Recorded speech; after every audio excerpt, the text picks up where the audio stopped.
building a heated M3 steering wheel for my BMW E91 because BMW never did. Part 4 Installation.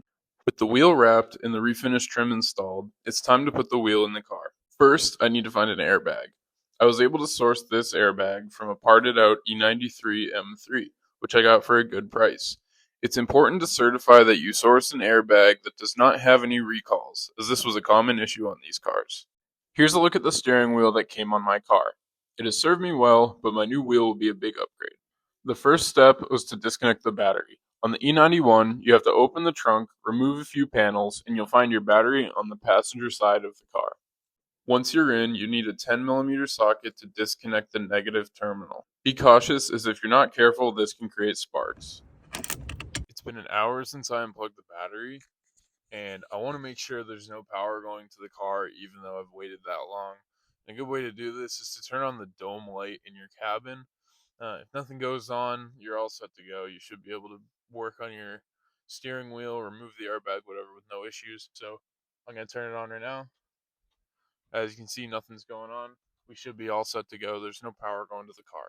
Since I'm working on this airbag that's right in front of me, I will be using these. I'll be putting these safety goggles on when I'm removing it and installing the new one. You should try to stay out of the way of the airbag as much as possible when you're removing it, just in case something does go wrong. You're not right in the line of fire of the airbag. For this step, you'll need to stick a thin screwdriver through a hole on each side of the wheel until you find a pin. Then push it towards the center of the wheel until you feel the airbag release. Once the airbag is loose, we need to disconnect it from the wheel. To do this, we need to release this clip that holds in the wires. Press down on the clip with a screwdriver and it'll pop right out. Once this is done, we need to remove the bolt connecting the wheel to the steering column. This is a 16mm bolt, and we will remove it using a breaker bar. Now we will take the wheel off of the steering column. You will need to disconnect any remaining wiring, in my case, the heated steering wheel and multifunction button wires, and then feed them through the new wheel, which we will have to center with the steering column to ensure it is on straight. Reconnect your wiring, torque down the 16mm bolt to spec, which is around 46 pound-feet, and then you're ready to install the new airbag by connecting it with the two wires, one green and one black, and popping it right into place. Now we need to reconnect the negative battery terminal. Turn your headlights on with the key in the ignition to prevent frying the car's computer, and your new steering wheel is officially installed. Now for a cost breakdown.